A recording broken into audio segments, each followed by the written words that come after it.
What's up, everybody? LQ here. This is the LQ Review. Thank you so much for joining me here on my YouTube channel. This is where we talk about all the geeky, nerdy stuff that we love to talk about. Movies, video games, comic books, TV shows, if it's nerdy, if it's geeky. I love to talk about it right here. And right now, I want to talk about my thoughts on the Hulu original movie, Palm Springs. Now, there's been a lot of Groundhog Day type movies, right? There's obviously you've got the classic Groundhog Day, but then there's been a slew of them that have occurred over the years since Groundhog Day, and some of them are movies that I like very much. I always get flack for this when I tell people, but there's this movie with Amy Smart and Zach Morris from Saved by the Bell, Mark Paul Gosselaar, called 12 Dates of Christmas. It's like an ABC original movie, and it's one of my top 10 favorite Christmas movies. I don't know why, but it's a Groundhog Day movie. For whatever reason, I just like it. I don't know. It's weird. The Happy Death Day movies, especially the first one. Not so much the second one. The second one really spun off into its own direction, but that first one was a Groundhog Day type movie. These movies exist, and it's kind of this whole subgenre. Groundhog Day movies. And Palm Springs does their take on Groundhog Day. And in this one, there's a few major differences with this movie. The first one being that there's a catalyst, there's a cause. There's something that specifically causes this time loop to happen. And it can happen to anybody as long as they go into this cave and experience what's in there. So it is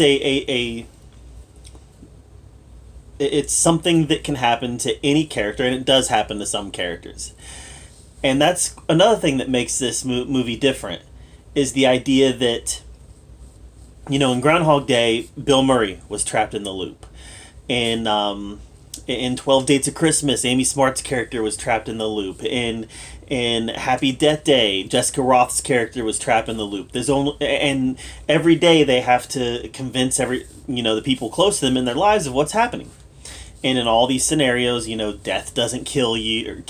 When you die, you just wake back up. I mean, there's these rules to the Groundhog Day movies, but you're always in it by yourself. Until now, because in this Palm Springs, there can be multiple people in it, and actually there's 3 people in the loop in this movie. So the first one is kind of the star of the movie, and that's Andy Samberg from Saturday Night Live. He's gone on to have a modest film career, but he's a really funny dude. His Lonely Island stuff is just some of the funniest stuff I've ever heard. So he's definitely a very talented comedian. And in this movie, his comic timing is very good. And he actually has really good chemistry with the other person who's trapped in this loop with him, and that's Kristen Miliotti's character. I did not like her at all in How I Met Your Mother. Not at all. They brought her in the last episode of season 8. She was a regular in season 9, and she was the mother.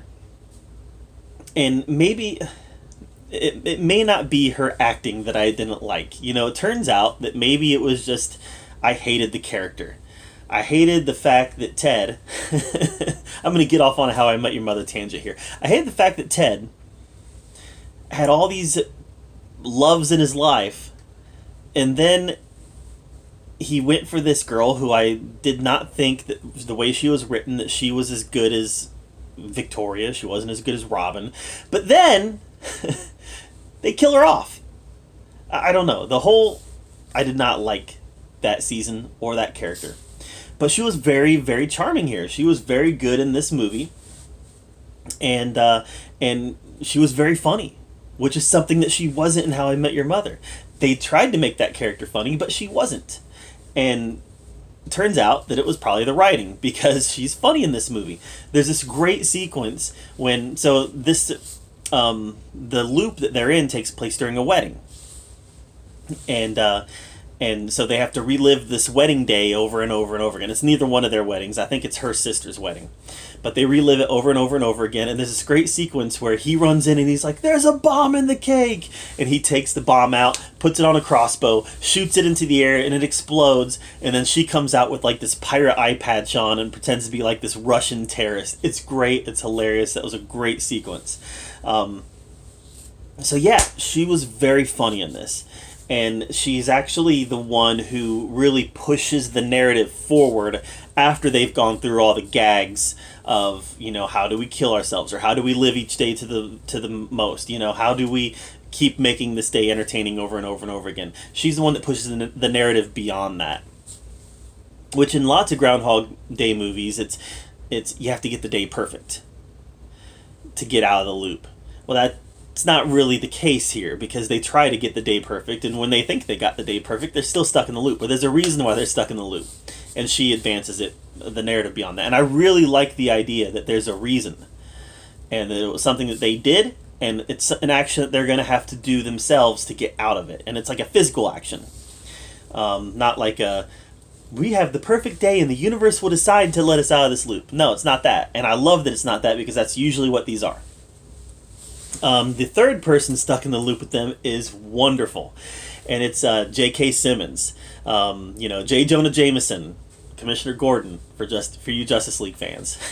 I love the fact that he's stuck in this loop, and he's angry at Andy Samberg, because Andy Samberg's character caused him to get stuck in this loop specifically. And I love the fact that he's angry at him, and I love the vengeance that he takes upon this character. And then when we find out more about this character, there's actually real heartbreak there, and there's real empathy for this character. This character, who initially was an antagonist, has now become an empathetic character that you really feel for. So there was definitely layers to this character that was fantastic. But overall, guys, I'm telling you, don't let the idea that this is a simple Groundhog Day movie scare you away, because this movie brings a lot of new ideas to this subgenre of comedies. And I hope to see more movies that tackle this whole Groundhog Day motif. I hope to see them continue to bring new ideas to this subgenre, because it's a subgenre I like. Usually these movies... Twilight Zone recently did a episode that involved a Groundhog Day scenario. Usually these are things that I enjoy. And the idea of building on it and expanding this idea of what it means to be stuck in a time loop, it was phenomenal. So yeah, I'm going to give Palm Springs, I'm going to give it a solid A-. Just a really, really fun watch that I really enjoyed very much. So, but I'm just one person. What did you think of Palm Springs? Let me know in the comments down below. I'd love to hear your take on it. And thank you for joining me here at the LQ Review. Make sure you subscribe to my channel. And as always, I appreciate you coming here and talking about movies with me and all things geeky. And until next time, we'll see you later.